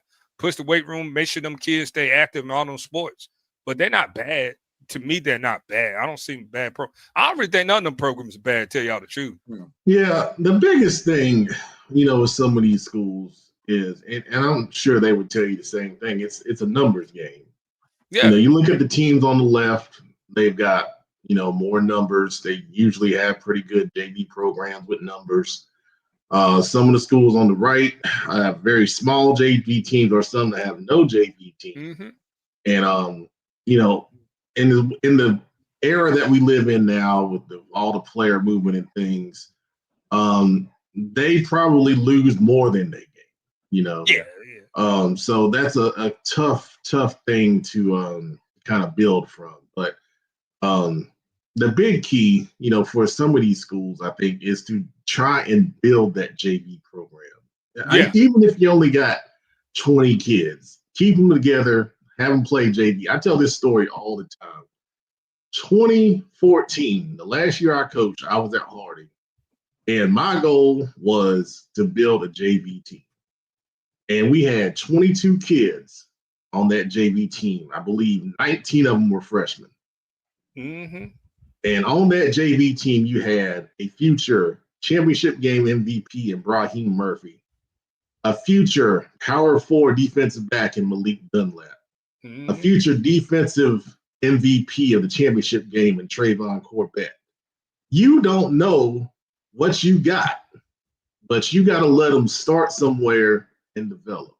And that's the key. That's the key, man. Valentine Ridge, they have a good JV. They got good numbers on the JV team. They won their first 2 games in school history. I think Coach Fernandez has got them going in the right direction. Anytime you win your last game, you're going in the right direction.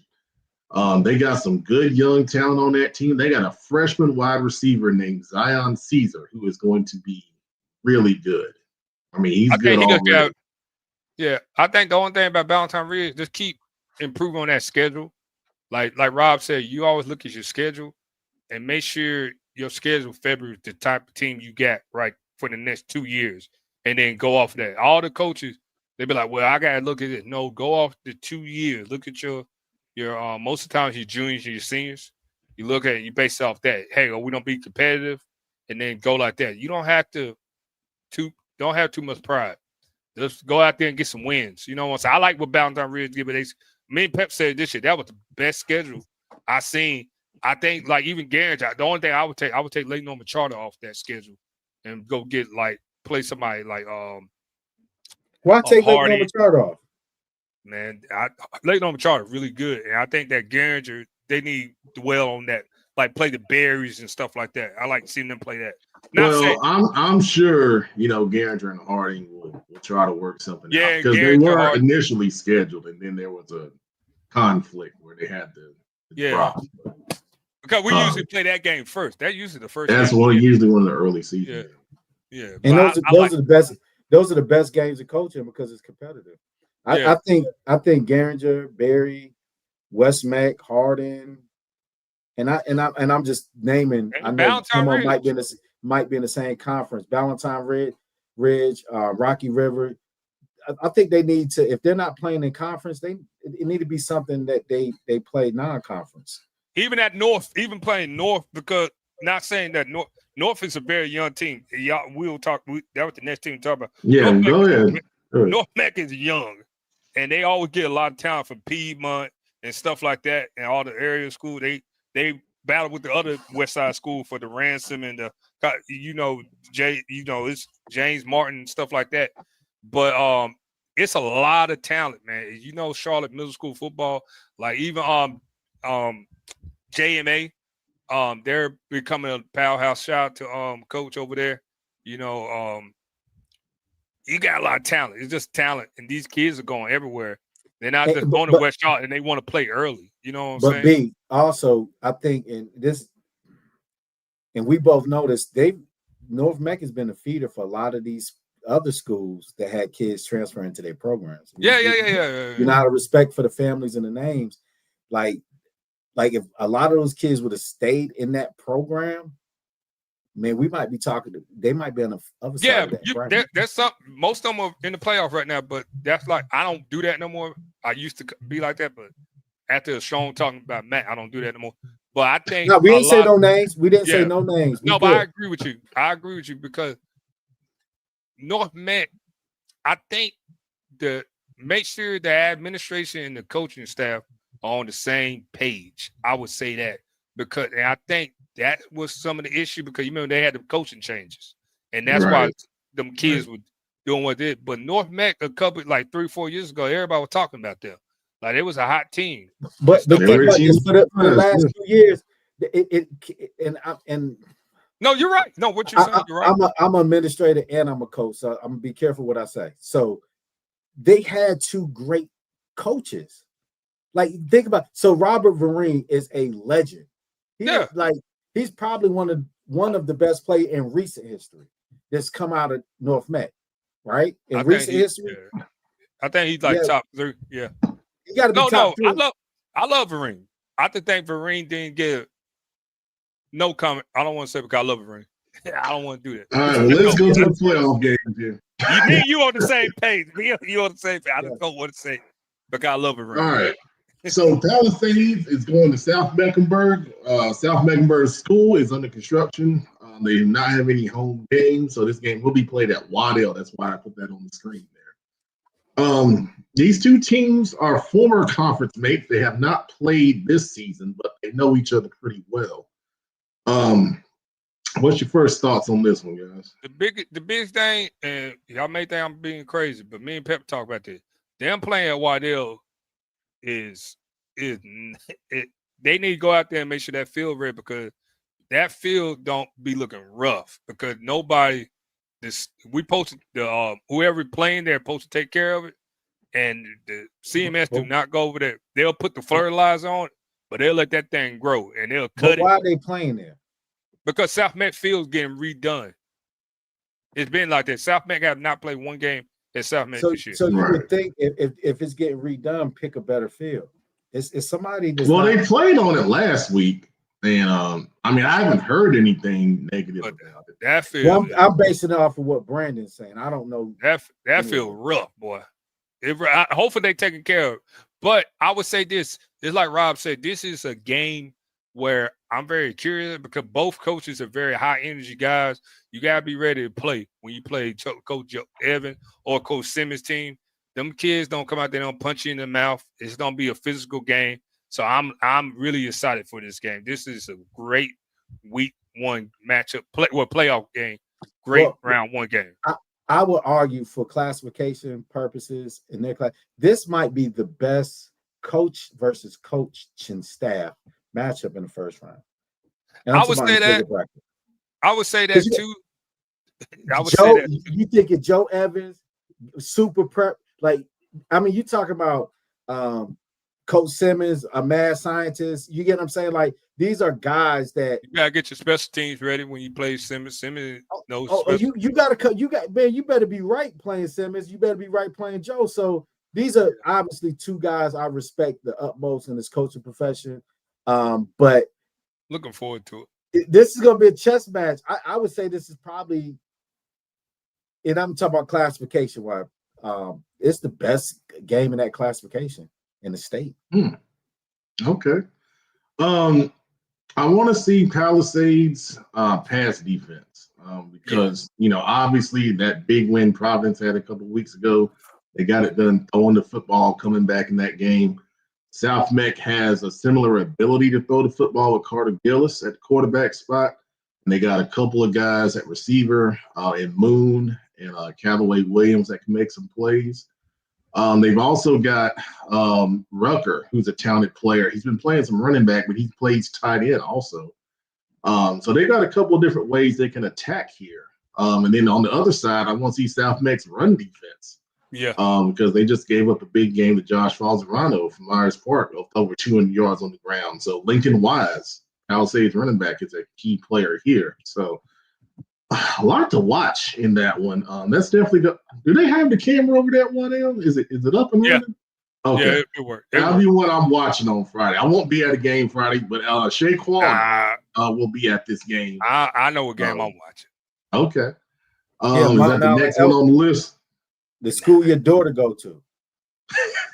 She's in first grade, ladies and gentlemen. Let's go.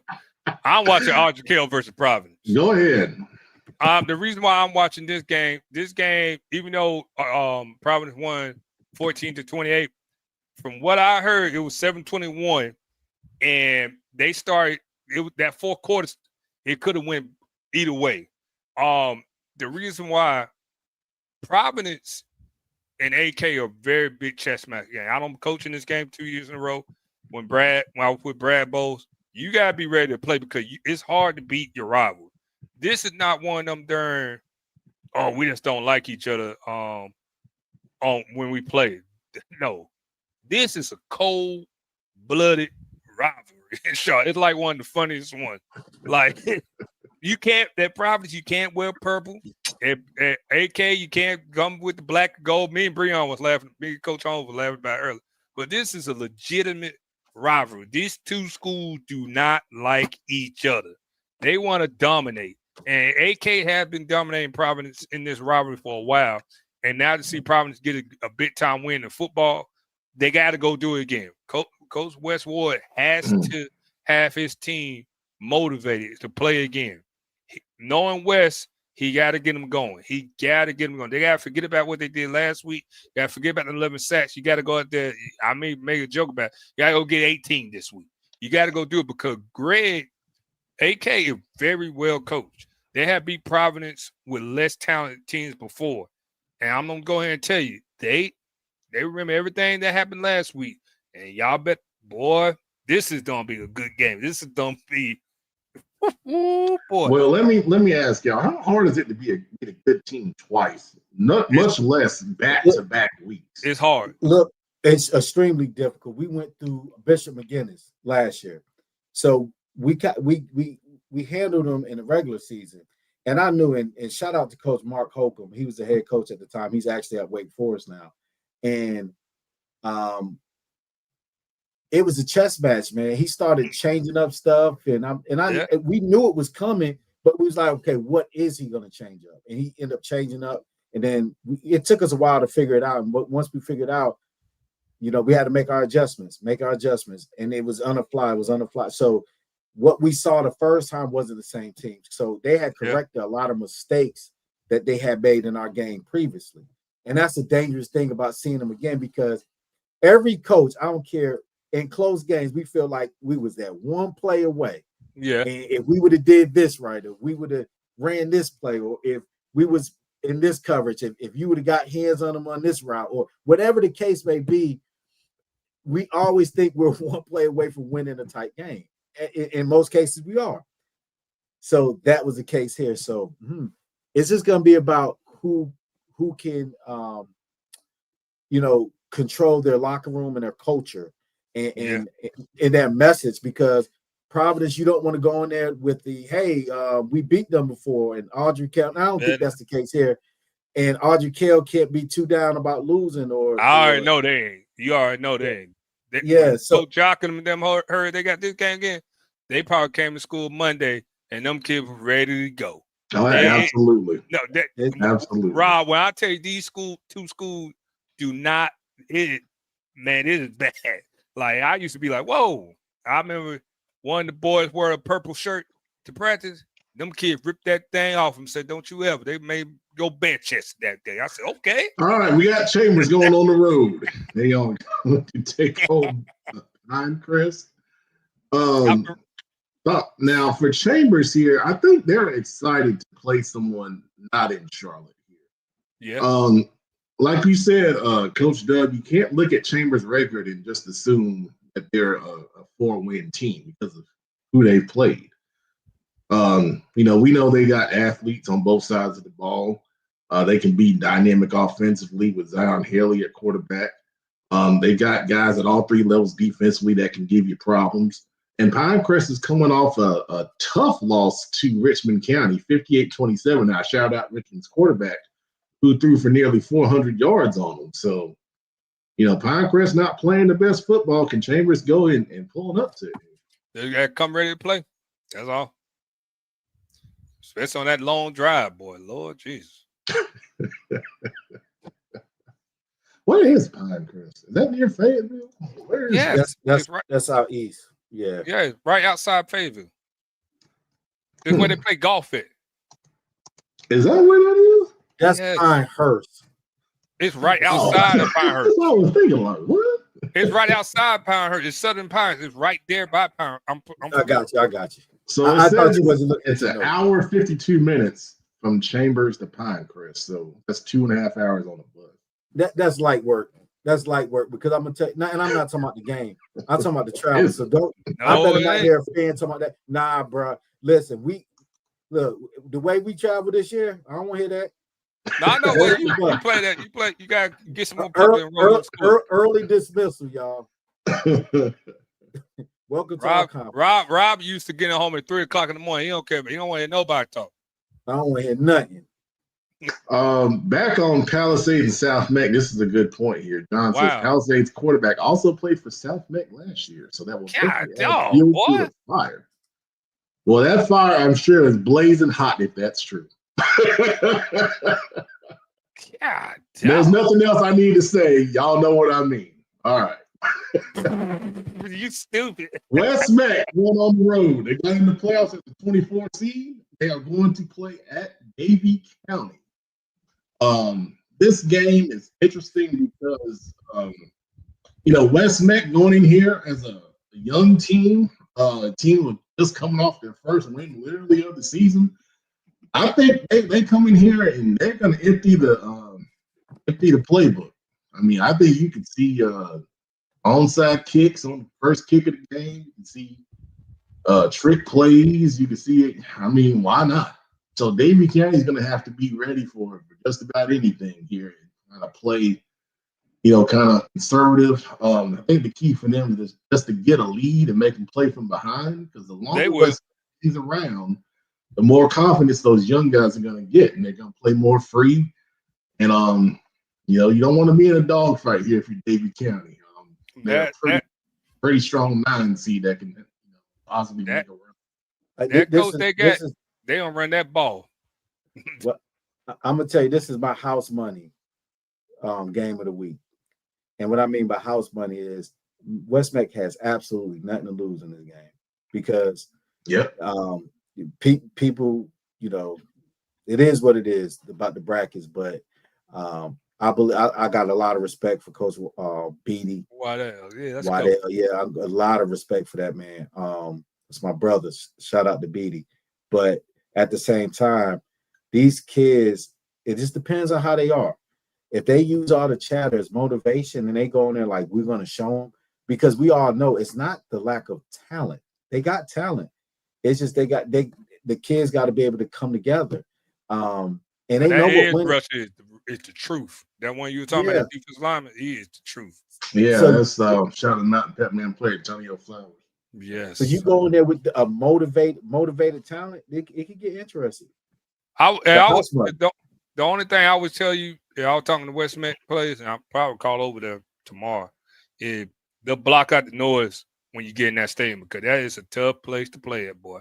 It is tough Davie County will come out in the pregame with motorcycles, and it's a tough place to play. And it's definitely a unique place. It's gonna be an hour wiggling, but I think BD has my respect. He was the person my brother, Coach Wilkin over there, he hired when he was the athletic director over there to help him change that coaching. He has done it. Everybody know how I feel about BD, especially when his son was over there.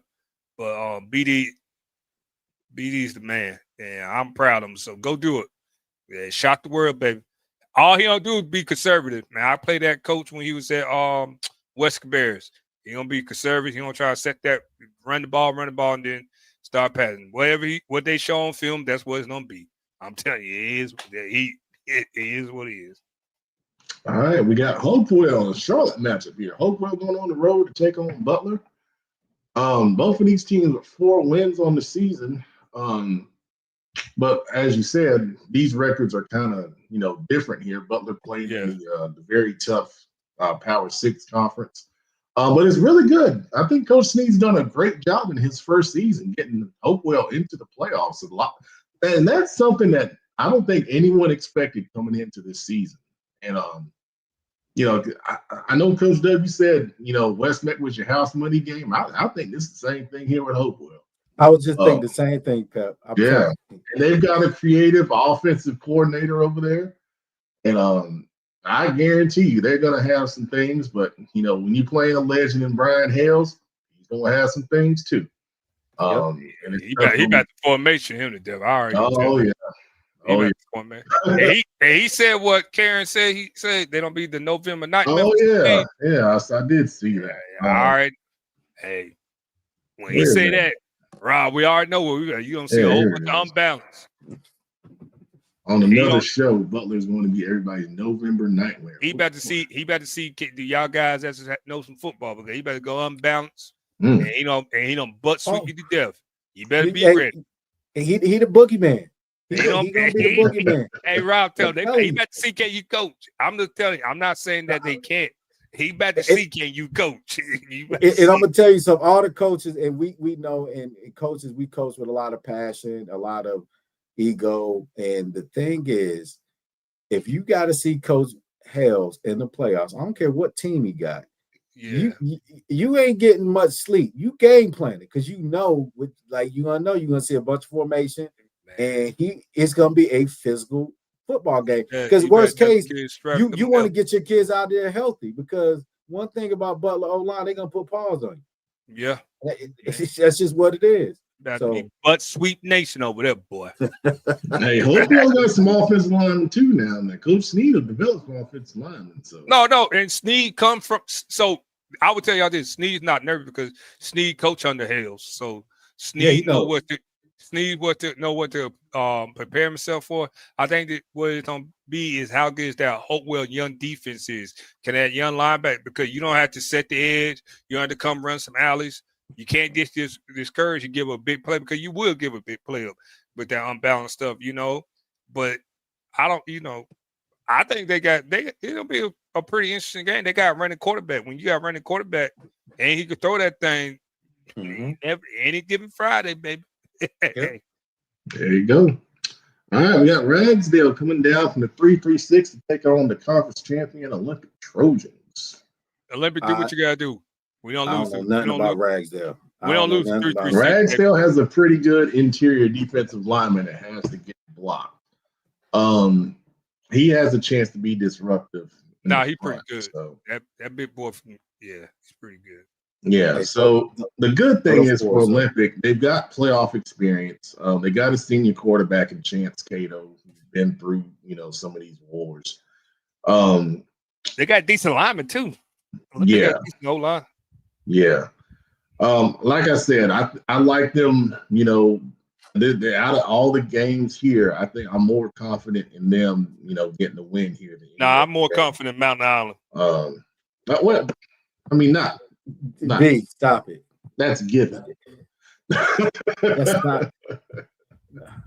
Well, no, we're not talking about chances here. Yeah.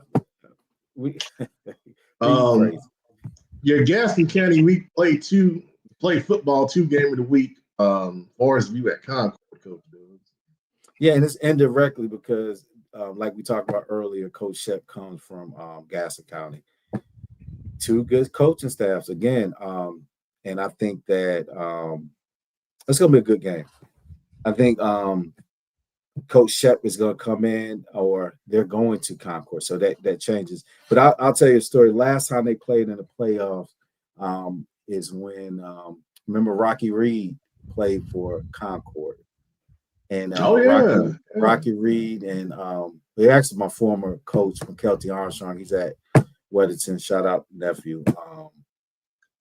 And it was a ball game. They played I remember going to it. That was a game I took my old junior and Justice to, and we went over there to support them. And I remember that's the last time they played, and it was actually at Concord. So they got a small little thing there. Not the same coaching staffs, but obviously same schools. But I'm looking forward to a good game. Obviously, Forest View and Gaston County. I always pull for Gaston County. But Coach Shep is my little brother, man, and I'm always rooting for him and whatever he's doing. So this is going to be a great game. So Big Eyes in the comments. I don't bring him on because he'd start, man. We good. We almost there. Well, the thing is, he probably ain't got no shape up. That's why his tail ain't up there. Yeah, you better put your do-rag on like I did. All right, Coach Doug. Elkin and Mountain Island, man. Bring us home. What you think? Man, like I said earlier, man, I think Elkins is a good team. I watched film on them, and they have a super athletic quarterback. I think he's underrated. Kid is a phenomenal athlete. He does everything that offense needs him to do, and he's surrounded by athletes. And they got I think their guard or tackle is like 6'7", 6'8", something like that. Big boy. 6'7". Yeah, he's big boy. He's a big boy. He also plays D-line for him, but he was actually listed their roster as a tight end. So that's telling me he's agile. So again, you got to throw brackets, you got to throw rankings, you got to throw records out the window. They got a talented team. They just played in a real tough conference, and it's going to be a good game. All right, Joe, is Joe going there? I ain't seen Joe. Man, Joe don't ever show up to our game. Where's Joe at? We'll Joe to get over there, man. He need to come on, Joe. I don't know if there's Hunter Huss, but I mean, I think that's the only other Gaston County home playoff game this week. Should be there. Yeah, Joe. Look, Boggins on me, brother. You come. There you go. Get you a raptor, a predator. No, well, actually, B, you told me, don't Joe got his own collection? Yeah. I can't tell you the name of it. No, it's Boggins by Joe. Yeah, Boggins and Sweaters by Joe. It's like the old school barbershop joint. Big Eye, you ain't missed nothing this week. Now, when you go to the barbershop, when you go to the barbershop, you get the sweater and the Boggins. That's Boggins sweater by Joe. That's my dog, though. You get some but don't sleep on Joe. I'm gonna tell y'all something, and y'all know Joe's unofficially. He just doesn't come on the show, but that's our brother. We love him too. But Joe he's a smooth cat, man. I'm gonna tell you something. The two sleepers is Joe Hughes and Pep. Pep, think he's slick. Oh yeah. What you talking about? Oh man. Hey, I seen your what was that? Your professional photo. What professional photo? No, I don't know what you're talking about. A couple years ago. We don't got your headshot. We don't gotta let the fans stay. We'll talk after. We'll talk after. Yeah, okay, yeah, we'll talk after. I don't know what you're talking about. But anyway, we appreciate everybody watching. Thank you, Stephanie Reynolds, for that last comment there. I won't be at the game, but like I said, Shaquan will be at Palisade South Mac. Of course, we know Coach Dell will be coaching. And then illustrious Coach Billis will be on stream, watching multiple games. We'll have Friday Night Live. We will have Friday Night Live at midnight, so come join me. We'll talk about all of round one action from Friday night. And Stephanie, you don't need to pull out no yearbooks. I appreciate that. And everybody have a good weekend. I'll see you on Friday. Thanks for watching. And good luck to everybody. Stay healthy, stay safe. Round two, we get the big boys out there. They'll get join the fun. See y'all later.